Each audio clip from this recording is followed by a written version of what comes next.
سلام رفقا، امیدوارم حال دلتون عالی باشه. توی این ویدیو میخوام بهتون چند تا از ویژگی‌ها و ترفندهای گلکسی S24 اولترا رو نشون بدم، مثل برخی از ویژگی‌های هوش مصنوعی، برخی از ویژگی‌های متنی و سفارشی سازیش که بسیار هم جذاب هستش. پس اگه میخوای با قدرتمندترین گوشی جهان آشنا بشی، حتما تا انتهای این ویدیو همراه من باش.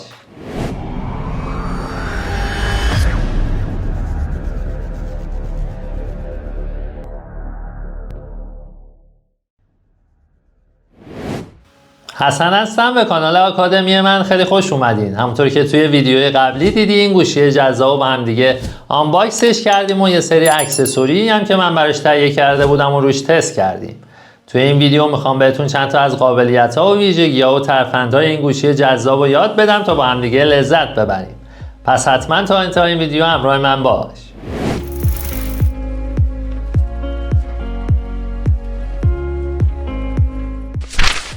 خب اول بریم سراغ ترفندهای مخفی مورد علاقه خودم و بهتون چند تا از ویژگی‌های جدید و باحال این گوشی رو نشون بدم. اولین جایی که با هم دیگه میریم بخش کلاک یا ساعتمون هست. وقتی اینجا رو باز میکنیم و یه الارم جدیدی میخوایم ست کنیم، توی قسمت انتهاییمون اینجا یه الارم بک‌گراند داریم و اگه من روش کلیک کنم اینجا میتونیم یه بک‌گراندی براش ست کنیم. من روی بک‌گراند میزنم و اینجا از قسمت گالریمون میتونیم یه عکس یا حتی یه دونه فیلم به قسمت الارممون اضافه کنیم. من اینجا مثلا یه عکسمون رو میذارم و روی دان کلیک میکنم. ساعتش هم اگه بتونیم ست کنیم، همین الان با هم دیگه تستش کنیم. 3:59 دقیقه PM و اگه من اینو سیوش کنم و گوشیمون رو قفل کنم، وقتی که الارم میزنه با اون عکس الان برامون یه الارم رو نشون میده. همونطور که میبینین الان با این عکسی که ست کردیم الارم رو بهمون نشون داد و خیلی حالت جذاب و قشنگی هست. حالا شما میتونید فیلمی هم که مورد علاقتون هست اینجا اضافه کنید. و حالا دیگه هر موقع زنگ هشدار گوشیتون به صدا در بیاد با اون بک‌گراندی که انتخاب کردین روبرو میشین و این شاید باعث بشه که دیگه اون الارم رو خاموش نکنین و بگیرین بخوابین. یکی دیگه از ترفندهای S24 اولترامون اینه که وقتی توی گالریمون میریم و روی یه فیلمی اگه من کلیک کنم، اینجا میریم روی یه فیلمی که من از قبل گرفتم و یه حالت دویی داره، من کلیک میکنم و هر جایی از فیلم که شما انگشتتون رو نگه دارین یه حالت اسلو موشنی فیلمتون رو میکنه و این میتونه یه امکان خیلی جذاب و قشنگی باشه که این گوشیمون داره. حتی میتونین روی فیلم‌های دیگه‌تون هم این کار رو انجام بدین. فیلمایی که دانلود کردیم، من الان مثلا این پرنده ها رو انتخاب کردم. یه مسافرتی بود که رفته بودم و میبینین که به چه قشنگی الان حالت پرنده ها رو برامون اسلو موشن میکنه. یه بار دیگه من این فیلممون رو پلی میکنم و میبینیم که اگه انگشتمون رو نگه داریم این حالت پرواز پرنده هامون به چه قشنگی در میاد. یکی دیگه از ویژگی‌های فوق‌العاده این گوشی که البته هنوز برای زبان فارسی فعال نشده اینه که اگه توی مرورگر سامسونگتون باشیم و یه صفحه اینجا باز کنیم، مثلا صفحه ویکی‌پدیا سامسونگ رو من باز کردم و همونطور که می‌بینید یه متن خیلی طولانی اینجا هست و حالا هر کدومش یه زیر مجموعه‌ای داره و شاید خوندنش برای ما یکم سخت باشه. اینجا همونطور که می‌بینید یه گزینه AI یا هوش مصنوعی داریم و اگه من روش کلیک کنم اینجا دوتا گزینه برامون میاره و گزینه اولش سامرایز یا خلاصه کردن هستش که اگه من روش کلیک کنم خیلی سریع متن طولانی رو برای ما به صورت خلاصه نشون میده که این خودش میتونه خیلی برامون جذاب و عالی باشه. یه مقداری اگه صبر کنیم این متن رو برای ما به صورت خلاصه در میاره. میبینیم که به چه قشنگی اونو برای ما خلاصه کرده. حالا میتونیم اینجا اینو کپی کنیم و توی گوگل ترنسلیت هم ازش استفاده کنیم و اونو به زبان فارسی هم ترجمه کنیم. این حالت به طور اتوماتیک باید فعال باشه و اگه شما این گزینه AI رو اینجا نمیدیدید روی این سه خط میزنیم و میریم توی ستینگ و اگه روی براوزینگ اسیست اینجا کلیک کنین توی قسمت سامورایز میتونین اینو آن کنین تا اینجا این گزینه رو بهتون نشون بده. و این قابلیت هایی که الان بهت گفتم تازه اول کارمون هست و یه سری ویژگی های خیلی جذاب تری هست که مطمئنم هیجان انگیزت میکنه. پس حتما تا انتهای این ویدیو همراه من باش تا با این ویژگی های جذاب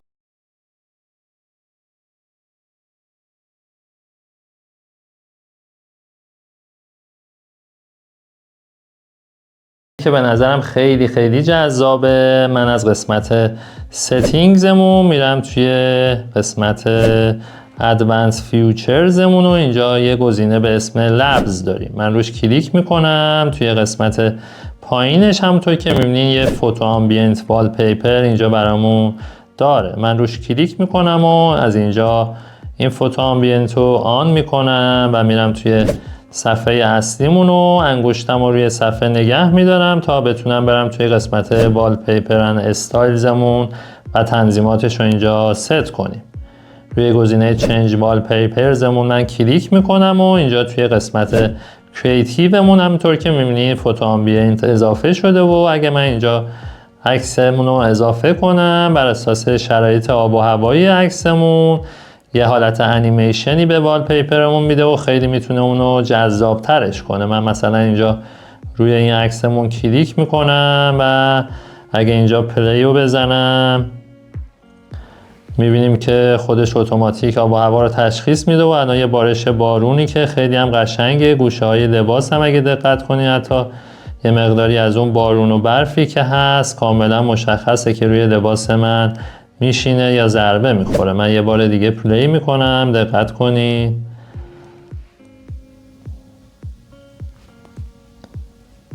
یه حالت انیمیشن خیلی قشنگی به کارمون میده و میتونه خیلی برای افراد مختلف جذاب باشه. بسیار عالی. من بکو میزنم و اگه روی وال پیپر استایل بریم و گزینه جنریتیو هم من کلیک کنم اینجا میتونیم یه وال پیپر منحصر به فردی با استفاده از هوش مصنوعی که این گوشی داره برای خودمون بسازیم. حالا حالتهای خیلی مختلفی که اینجا هست و ما میتونیم انتخاب کنیم. من روی این ایمیجنری کلیک میکنم و اینجا حالتهای مختلفی که باز میتونیم تغییر بدیم و من اگه اینجا کلیک کنم اینجا دسته‌بندی‌های خیلی مختلفی داره. من روی این پالس یا قصر کلیک میکنم. مثلا قسمت فلاورزش هم میتونیم تغییر بدیم. حالا اینجا هم خیلی دسته‌بندی‌های مختلفی داره. مثلا میتونیم روی وود یا چوب قرار بدیم و اینجا هم دسته‌بندی رنگش رو میتونیم تغییر بدیم و روی جنریت که بزنم اینجا بر اساس اون مشخصاتی که بهش دادیم یه عکس خیلی منحصر به فرد و قشنگی با هوش مصنوعی برامون درست میکنه. البته حتما بعد فیلتر شکنتون روشن باشه و بعد یه مدت اینجا برامون عکسای منحصر به فردی که تولید کرده رو نشون میده و اگه خوشتون هم نیامد مجدد میتونید روی جنریت کلیک کنین تا عکسای متفاوتی مجدد بهتون بده و هر کدومو که خواستین میتونین برای وال پیپر ازش استفاده کنین. حالا دیگه شما کاملا متوجه شدین چجوری یه تصویر پس زمینه یا بک‌گراند جدید و منحصر به فرد برای خودتون درست کنین و با من همراه باشین تا تنظیمات صفحه قفل یا لاک اسکرین هم بهتون نشون.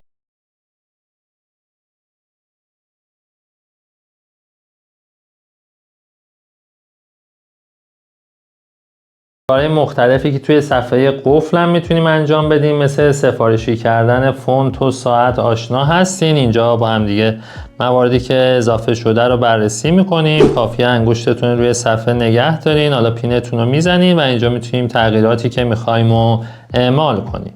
اگه من انگشتم رو روی این ساعتی که هست نگه دارم و بزنم اینجا میتونیم فونت ساعتمون رو تغییر بدیم به شکل‌های مختلفی که هست و هر کدومو که مورد علاقمون بود اینجا میتونیم ست کنیم. اگه من روی این سه نقطه هم کلیک کنم یه سری فونت هایی میتونیم دانلود کنیم که حالا متناسب با اون کشوری که هستیم ممکنه اینجا تنوع فونت ها خیلی بیشتر هم باشه و از اینجا میتونین فونت ساعتتون رو عوض کنیم و فونت گوشیتون رو. اینجا هم حالت های استایل های مختلفی که هست و میتونین به راحتی تغییر بدین و رنگش هم که از این قسمت پایین میتونین به راحتی تغییر بدین.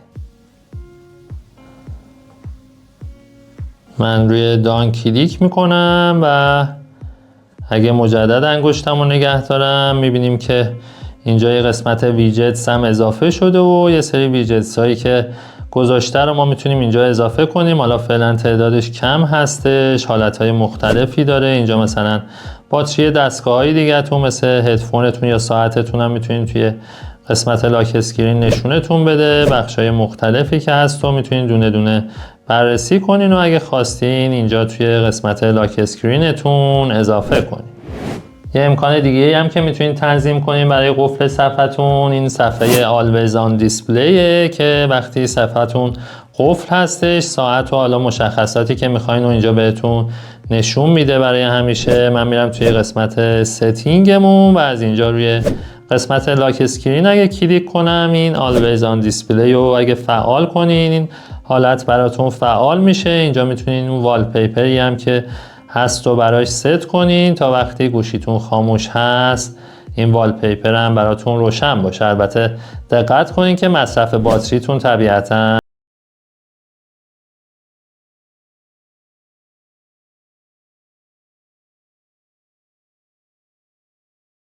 امکانات هوش مصنوعی فوق‌العاده این گوشی که برای متن هست و میخوام بهتون معرفی کنم. البته هنوز برای زبان فارسی نیومده و امیدوارم وقتی شما دارین این ویدیو رو میبینین برای زبان فارسی هم اضافه شده باشه چون واقعا امکانات خیلی فوق‌العاده و جذابی هستش. اولین امکان اینه که وقتی شما یه متنی رو تایپ میکنین، حالا من اینجا پیست میکنم همون hello how are you و روی این گزینه AI یا ستاره ها کلیک میکنیم. گزینه رایتینگ استایل هست. اگه من روش کلیک کنم حالت مختلفی از نوشتن رو به همون نشون میده و میتونیم هر فرمی که دوست داریم و اینجا انتخاب کنیم. این اورجینال، مثلا پروفشنال و حالتهای مختلفی که هست، حالت سوشیال و میتونیم هر کدومی که خواستیم انتخاب کنیم و اینجا اگه اینزرت رو من بزنم به قسمت متنمون اضافه میکنه و میتونیم به راحتی اونو سند کنیم. مثلا برای وقتایی که عجله دارین میتونین اینجا یه متن خلاصه‌ای بنویسین و بقیه کارو به S24 اولترا بسپارین تا بهترین حالتهای نگارشی رو بهتون پیشنهاد بده و ازشون استفاده کنید. البته متاسفانه هنوز از زبان فارسی پشتیبانی نمیکنه. قابلیت دومی که میخوام بهتون معرفی کنم یه قابلیت خیلی فوق‌العاده‌ای که سامسونگ به این گوشی اضافه کرده و شاید آرزوی خیلیا باشه.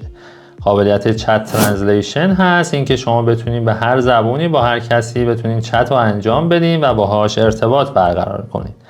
اگه این گزینه AI رو بزنیم، اولین گزینه‌ای که داریم چت ترنسلیشن هست و اگه من روش کلیک کنم اینجا زبان ورودی و خروجی رو میتونید شما تنظیم کنین. همونطور که میبینید الان پایین این هایمونم به زبان چینی اینجا برامون نوشته و اگه این متنمونم من ارسال کنم میبینیم که به سرعت به زبان چینی اونو برای ما ترجمه کرد و میتونیم از این قابلیت فوق‌العاده استفاده کنیم تا با هر کسی به هر زبونی چت کنیم. شما میتونید به راحتی از این قسمت زبون مقصدتون هم تغییر بدین و فعلا این زبون هایی هست که پشتیبانی میکنه سامسونگ و میتونیم با هر کسی که این زبون ها رو بلده به راحتی شما مکالمه کنید.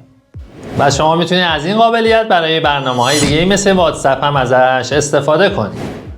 و امکان سوم امکان خیلی فوق‌العاده‌ای که برای کسایی که حالا زبانشون خیلی قوی نیست، هم گرامرشون هم دیکتهشون، اینه که شما یه متنی رو اگه اینجا اشتباه تایپ کنین، مثلا من هلو رو با یه دونه ال میذارم و میام قسمت پایین‌تر how are مثلا این ایرم پاک میکنم و یورم به این صورت مینویسم، علامت سوالم نمیذارم و میریم گزینه AI مون رو میزنیم و اینجا یه اسپلینگ اند گرامر داره و اگر روش کلیک کنیم اتوماتیک این متن خودش بر اساس گرامر و دیکته برامون میبینیم که تصحیح کرد، هم هلو رو درست کرد هم قسمت پایینی و یه علامت سوالی هم جلوش گذاشت و اینجا میتونیم روی گزینه اینزرت کلیک کنیم تا به قسمت چتمون اضافه شه و میتونیم به همین راحتی از این متنمون استفاده کنیم. برای کسایی که مخصوصا حالا زبان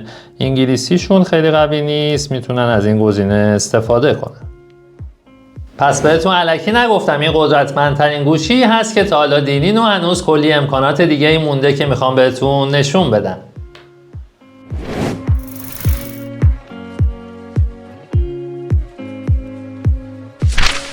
خب حالا بریم سراغ چند تا ترفند مخفی هوش مصنوعی که مثل قبلی ها دکمه خاصی نداره رو بهتون نشون بدم. اولین موردی که خیلی هم سر و صدا کرد قابلیت سیرکل تو سرچمون هست. هر جایی از گوشیمون که هستیم، مثلا توی مرورگرمون، میتونیم انگشتمون رو روی این دکمه هوم نگه داریم و دور اون سوژه‌ای که میخوایم به راحتی خطی بکشیم تا اونو برای ما سرچ کنه. الان می‌بینیم که دقیقاً اینو برای ما سرچ کرد. گلکسی S24 هست و موارد دیگه‌ای هم که میتونیم اینجا مقاله ها رو بخونیم و ازشون استفاده کنیم. این قابلیت رو هر جای دیگه ای از گوشیمون هم میتونیم استفاده کنیم. اگه قلممون هم در بیارم میتونیم با استفاده از قلم هم این کار رو انجام بدیم. مثلا میرم توی اینستاگراممون و روی این موتور سوزوکی که هست من دکمه هوممون رو نگه میدارم، دورش یه خطی میکشم ببینیم تشخیص میده این موتورمون رو و میبینیم که به راحتی اینجا این موتورمون رو تشخیص داد. تا مدلش هم اینجا برامون نوشته و این امکان خیلی فوق‌العاده‌ای هستش که به این گوشی هوشمندمون اضافه شده. حتی من میتونم برم توی اکسپلورمون و از اینجا یه ویدیویی اگه انتخاب کنم و دکمه هوم رو نگه دارم ببینیم آیا تشخیص میده این پژو پارس هست یا نیست. من دورش خط کشیدم و اینجا میبینیم که پژو پارس و پژو 405 رو برای ما به قشنگی آورد و این امکان خیلی فوق‌العاده‌ایه که این گوشی داره. قابلیت بعدی که هنوز اونم متاسفانه به زبان فارسی نیامده و من اینجا بهش اشاره میکنم و امیدوارم هرچه زودتر زبان فارسی هم بهش اضافه بشه، چون واقعا یکی از آرزوهای بشریت این بوده، این که بتونیم بدون داشتن هیچ اطلاعاتی و کلاس زبان رفتنی با هر فردی که دوست دارین تو هر جای دنیا مکالمه انجام بدین. اینه که این من صفحه رو میکشم پایین و توی گزینه اینترپریت اگه من کلیک کنم اینجا زبان ورودی و خروجی رو بهمون نشون میده و به صورت اتوماتیک مکالمات شما با طرف مقابل رو ترجمه میکنه. من اینجا یه تستی انجام میدم، مثلا به زبان انگلیسی من میگم و اینجا ببینیم به زبان چینی اتوماتیک خودش برامون مکالمه رو ترجمه میکنه. Hello, how are you? Hi, 你好吗？ میبینیم که به چه سرعتی این کار رو برای ما انجام میده و شما میتونید توی مکالماتتون هم اینجا ازش استفاده کنید و به صورت اتوماتیک مکالمات اون رو برای شما و مکالمات شما رو برای طرف مقابل ترجمه میکنه که خود این یه قابلیت فوق‌العاده عالی هست که این گوشی خیلی فوق‌العاده‌مون داره. امکان فوق‌العاده بعدی که این گوشی بهمون میده راجع به نرم افزار وایس ریکوردرمون هست یا ضبط صدامون. من روش کلیک میکنم و اینجا وارد بخش تنظیماتش میشم. روی گزینه اولمون که ترانسکرایب اسیست هست کلیک میکنم و اینجا سامورایزش هم آن میکنم تا هم بتونیم وایسی که داریم و به صورت متن داشته باشیم و هم یه خلاصه ای ازش بتونیم داشته باشیم. من اینجا یه وایسی ریکورد کردم، با هم دیگه یه مقدارش رو گوش میدیم. Hello? Hello. May I speak to Kate, please? Sorry, she's not here. Who's calling, please? اینجا مکالمه بین 3 تا شخص هست. من روی ترانسکرایب کلیک میکنم و اینجا مالا زبونهای مختلفی که هست که زبون فارسی هم هنوز بهش اضافه نشده. روش کلیک میکنم و روی همون گزینه انگلیسی میزنم تا اینو به صورت متن برامون در بیاره. همونطور که میبینیم مکالمات رو اینجا برای ما نوشتش و اگر روی ساموری هم من کلیک کنم یه خلاصه ای از این مکالماتمون بهمون نشون میده.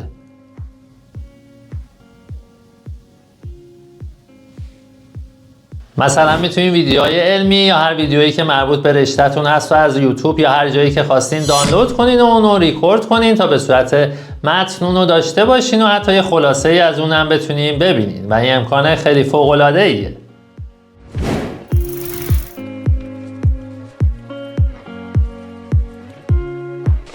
خب همونطوری که میدونین دوربین این گوشیمون خیلی فوق‌العاده هست و توی ویدیوهای قبلیمون هم که اگه دیده باشی و لینکش رو الان بالای صفحه برات قرار میدم یه سری راجع به تست هوش مصنوعی ادیت عکس‌ها کار کردیم و توی این ویدیو هم میخوام بهتون نشون بدم هوش مصنوعی این گوشیمون رو. میرم مثلا توی یکی از عکسامون، حالا یه عکس خیلی سختی من این دفعه انتخاب میکنم، مثلا این عکسمون رو انتخاب میکنم و روی گزینه ادیتمون کلیک میکنم و روی این گزینه AI مون میزنم تا این عکسمون رو جنریت کنه و میخوام خودم رو از این عکس حذف کنم. ببینیم به چه صورتی در میاد. حالا اینجا میتونم سایز خودم هم بزرگتر و کوچیکتر کنم یا اینکه کلا بزنم حذف شه، روی جنریت میزنم تا این عکس رو ببینیم به چه صورتی در میاد. طبیعتا یکم زمان میبره و یکم صبر میکنیم تا این عکس رو برای ما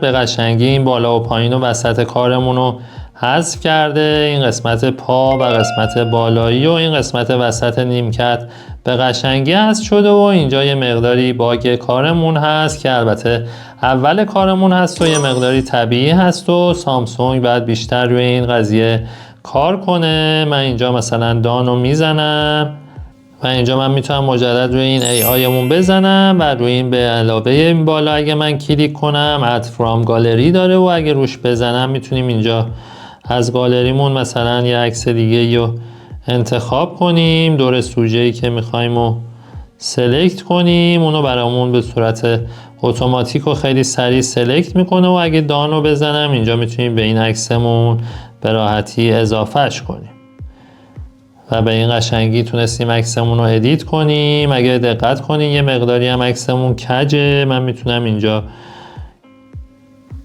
عکسمون رو یه مقداری بپیچونم و روی جنریت که بزنم به صورت اتوماتیک این قسمت های خالی هم برای ما پر میکنه. روی جنریت میزنم و یه مقداری مجدد زمان میبره تا اون قسمت ها رو هم برامون پر کنه.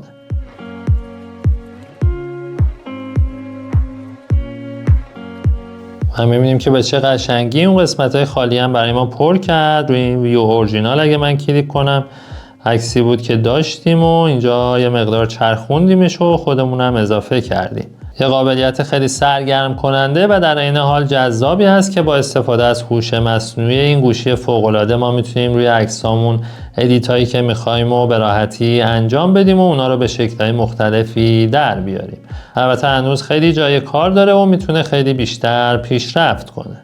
بعد دیدید که به چه قشنگی تونستیم این عکس رو تبدیل به این عکس کنیم و این خیلی به نظرم فوق‌العاده است. البته هنوز اول کار هست و ممکنه توی حذف اجسام یه سری از باگا داشته باشیم که سامسونگ میتونه روی این موضوع خیلی بیشتر کار کنه.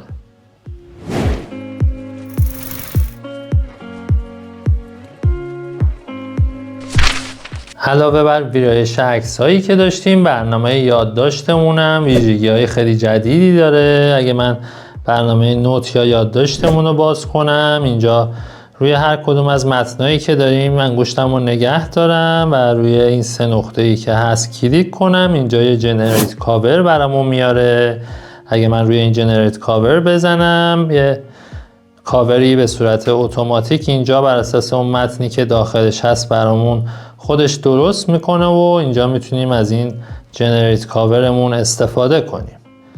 اگرم که از این جنریتمون خوشمون نیامد میریم داخلش و اینجا اگه من روی این سه نقطه‌مون بزنم میتونم روی این ادیت کاورمون بزنم و اینجا تغییراتی که خودم میخوام و میتونم باز روش اعمال کنم. مثلا میتونم رنگش رو عوض کنم یا فرم کلیش رو میتونم اینجا تغییر بدم و روی این نوشتم اگه کلیک کنم میتونم اینجا خلاصه‌ای که از متنمون هست و خودم تغییر بدم و به این شکل میتونیم یه کاوری برای متنمون ایجاد کنیم.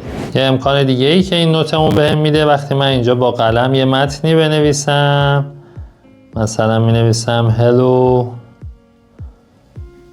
How are you،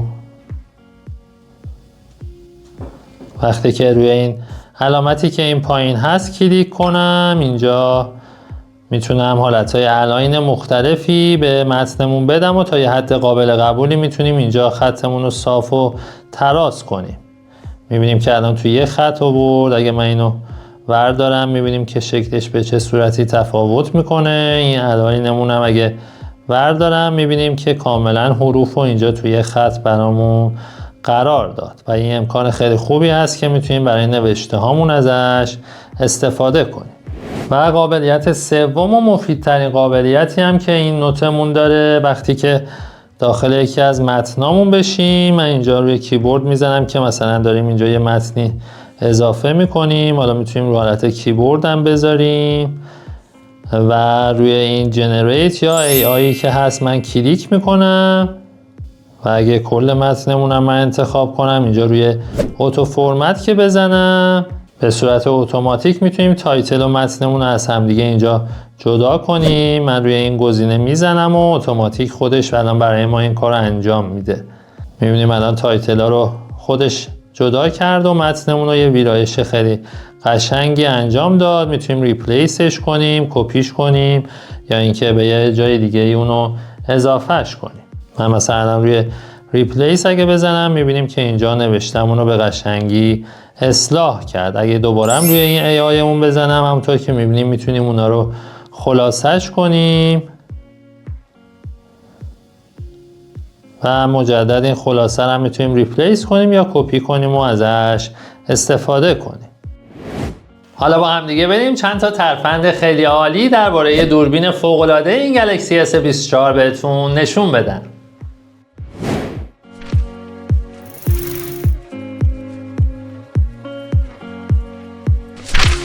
خب روی کامرا یا دوربینمون من کلیک میکنم و اینجا روی مور میزنم و اگه توی حالت اسلو موشنمون برم اینجا روی این فول اچ دی که هست اگه کلیک کنم اینجا حالت یو اچ دی هم اضافه شده که 120 فریم هست و الان دیگه میتونیم فیلم های آهسته سینمایی با ظاهر واقعا نرمتر و روونتری هم اینجا بگیریم.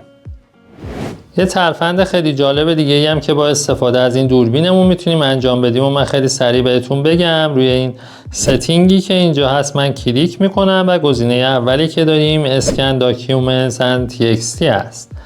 من روش کلیک میکنم و اینو آن میکنم. دوتا گزینه زیرش هم داره، یکی اوتو اسکن هست، یکی ریموو آنوانتد آبجکت هست، آبجکت هایی که به صورت ناخواسته توی تصویرمون هست. اگه این گزینه‌مون فعال باشه میتونیم از فایل‌های متنیمون به خصوص یه اسکن خیلی با کیفیتی بگیریم.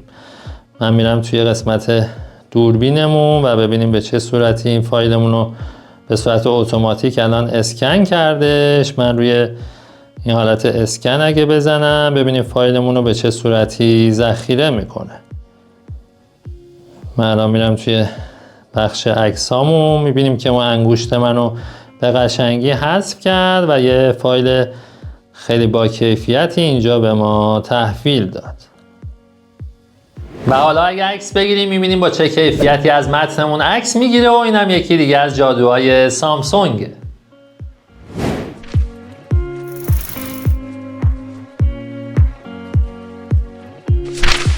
یکی دیگه از قابلیت‌های فوق‌العاده‌ای که سامسونگ داره و حالا مشابهش رو توی موارد قبلی که بودش بهش اشاره کردم و میتونیم برای قسمت فون هم ازش استفاده کنیم و قابلیت خیلی فوق‌العاده‌ای قابلیت لایف ترنسلیت. من روی قسمت فونمون کلیک کردم و روی این سه نقطه و ستینگز اگه برم میتونم اینجا این قابلیت رو برای مکالماتم فعال کنم. روی گزینه لایف ترنسلیت من کلیک میکنم و اینجا اونو آنش میکنم.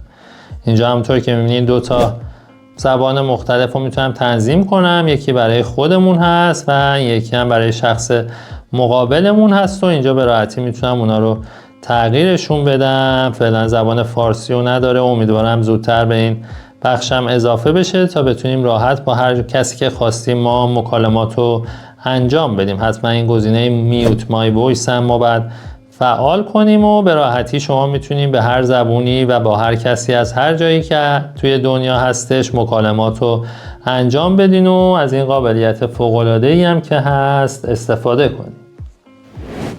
وقتی این قابلیت رو شما فعال میکنید میتونید به طور مستقیم و زنده با هر کسی از هر نقطه‌ای از کره زمین به صورت زنده مکالمه داشته باشین و این قابلیت خودش اتوماتیک مکالمات شما رو برای طرف مقابل و مکالمات طرف مقابل رو برای شما ترجمه میکنه و این یه آرزویی بود که بشر سالها دنبالش بود و با این قابلیت خیلی جذاب بهش دسترسی تقریبا پیدا کردیم و به راحتی هم شما میتونید زبانهای مختلف رو سویچ کنین تا مکالمات شما رو به اون زبان برای طرف مقابل ترجمه کنه و امیدوارم هرچه زودتر زبان فارسی هم به این بخش اضافه بشه.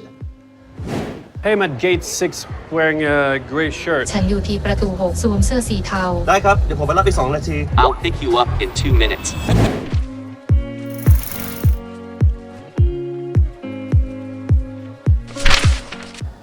خب بریم سراغ این اسپنمون که بازم منحصر به گوشی سامسونگمون هست و سری اولترا و کلی خودش امکاناتی در اختیار ما قرار میده و توی این ویدیو میخوام بهتون نشون بدم چجوری میتونیم این قلممون هم یه حالتی سفارشی سازی کنیم.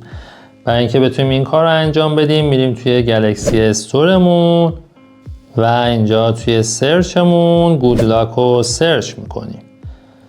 من میزنم اینجا و این برنامه رو میتونیم به راحتی دریافتش کنین. حالا من اینجا دانلودش کردم و وقتی شما هم دانلودش کنین میتونین به راحتی اونو بازش کنین. وقتی این برنامه رو بازش کردیم میریم یه مقداری پایین تر و این پنتاستیک رو دانلودش میکنیم. با این برنامه میتونیم یه حالتی این قلم اسپنمون رو شخصی سازی کنیم و ازش استفاده کنیم. یه مقداری زمان میبره، حدود 32 مگه این دانلود شه تا بهتون برنامه رو هم نشون بدم.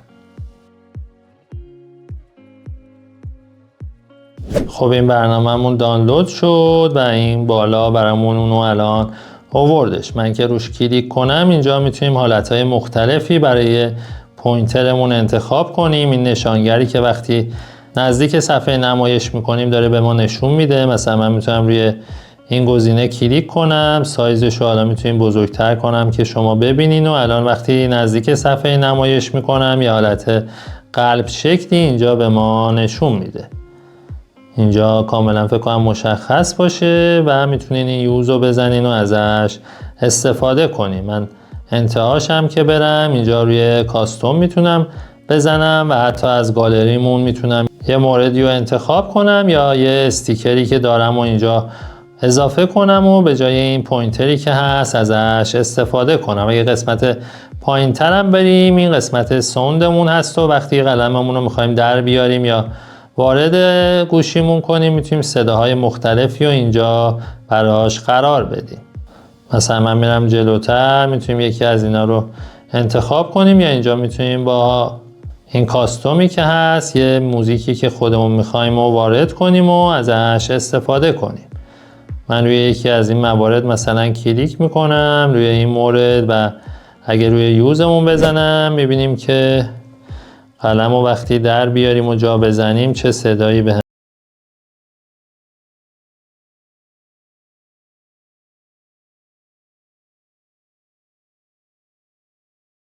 حالا من یکی دیگرم انتخاب میکنم، مثلا روی این موردمون میزنم و روی یوز میزنم ببینیم به چه صورتی.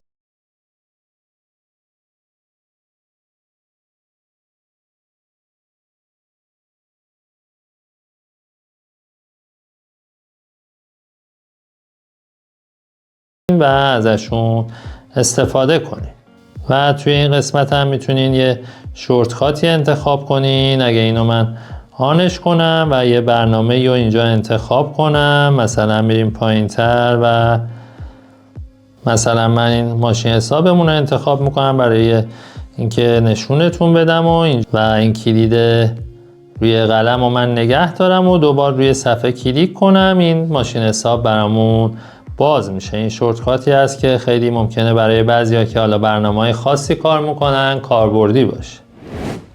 اگه شما هم نگران گم شدن اسپنتون هستین و بعضی موقع قلمتون رو در میارین و جایی به اشتباه جا میذارین، حتما این تنظیماتی که بهتون میگم رو انجام بدین تا وقتی این اسپنمون از گوشیمون یه فاصله میگیره یه اخطاری به ما نشون بده. وارد ستینگز میشیم و از قسمت ادوانس فیوچرز روی این اسپنمون کلیک میکنیم. اینجا حالا تنظیماتی هست که میتونیم برای این اسپنمون انجام بدیم و اگه من روی این مور اسپن ستینگز بزنم اینجا یه گزینه ای هست که warn if span is left behind هست. اگه من اینو فعالش کنم و این اسپنمون از گوشیمون یه فاصله ای بگیره، من الان یه فاصله ای با اجازهتون میدم.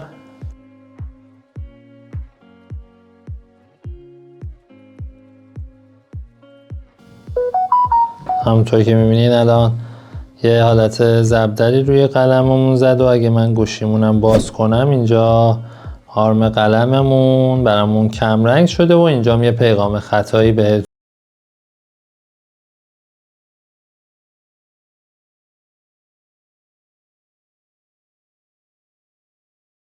مورد دیگه هم که من توی این گوشی دیدم و گفتم شاید برای شما هم جذاب باشه رو بهتون نشون بدم. یکی از مواردی که هست وقتی وارد اپلیکیشنامون میشیم یه برنامه جدیدی به نام فایند اینجا اضافه شده و اگه من روش کلیک کنم تا باز شه اینجا همه دیوایس های مربوط به سامسونگمون رو بهمون نشون میده و موقعیت مکانی شما میتونیم اینجا شناسایی کنیم و اونا رو پیدا کنیم که خودش خیلی میتونه جذاب و جالب باشه.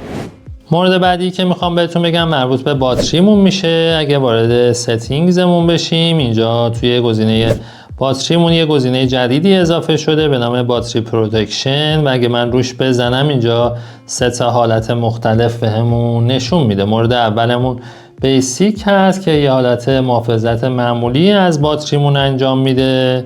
گزینه دوم ادپتیو هست، یه حالت انطباقی و تطبیقی که بهمون میده و بهتون پیشنهاد میکنم اگه مخصوصا گوشیتون رو شبا به شارژ میزنین از این گزینه استفاده کنین و خود منم از این گزینه استفاده میکنم. و حالت آخرمونم که حالت مکسیموم هست و باتریمون رو روی 80% شارژ به طور اتوماتیک قطع میکنه که خود من هیچ وقت دلم نمیاد روی 80% این حالت قطع بشه و معمولا از همین حالت ادپتیو استفاده میکنم. خب طبیعتا اینجا یه حفاظت بهتری از باتریتون انجام میده و میتونید شما روی این حالت قرار بدید. و مورد سوم مورد آخری که هست برای افرادی که یه مقداری حساستر هستن و میخوان یه حالت سیفتر و امن‌تری گوشیشون داشته باشه هستش. روی settings من میزنم و میرم توی قسمت advanced featuresمون و اینجا گزینه اولمون advanced intelligence هست. من روش کلیک میکنم و یه مقداری اگه بیایم پایین اینجا یه گزینه‌ای برامون داره process data only on device هست. اگه من اینو فعالش کنم دیگه اون قابلیت‌های هوش مصنوعی و همه مواردی که هست فقط از سخت افزار خود گوشیمون استفاده میکنه و ممکنه یه مقداری حالا نتایجش متفاوت تر باشه. طبیعتا اگه آنلاین باشه معمولا نتایج بهتری ما میگیریم، ولی برای کسایی که حالا میخوان یه حالت سیفتر و امن‌تری داشته باشن میتونن اینو فعالش کنن و مطمئن باشن دیگه همه پردازش‌ها روی خود گوشیشون انجام میشه. خب رفقا اگه تا اینجای ویدیو رو دیدین ممنون میشم حتما اون لایک رو برای من بزنید. من سعی کردم توی این ویدیو یه سری از قابلیت‌ها و ترفندها و ویژگی‌های خاص و جذاب این گوشی S24 اولترا رو بهتون نشون بدم و خیلی از ترفندهای جذاب دیگه‌ای هم هست که خودتون میتونید با استفاده از این گوشی انجام بدید. اگر از این ویدیوی من خوشت اومده میتونید تو کامنت ها برام بنویسید تا من اون ویژگی‌ها رو توی ویدیوی دیگه‌ای براتون منتشر کنم. حتما کانال منم سابسکرایب کنین و اون زنگوله کنارش هم بزنین. اگه دوست داری و دوستی داری که به تکنولوژی هم علاقه داره و این گوشی جدیدم ممکنه تهیه کرده باشه این ویدیوی منو حتما براش بفرست تا از این ترفندهایی که گفتم بتونه استفاده کنه و از گوشیش لذت ببره. این ویدیومونو دیگه طولانیش نمی کنم تا ویدیوی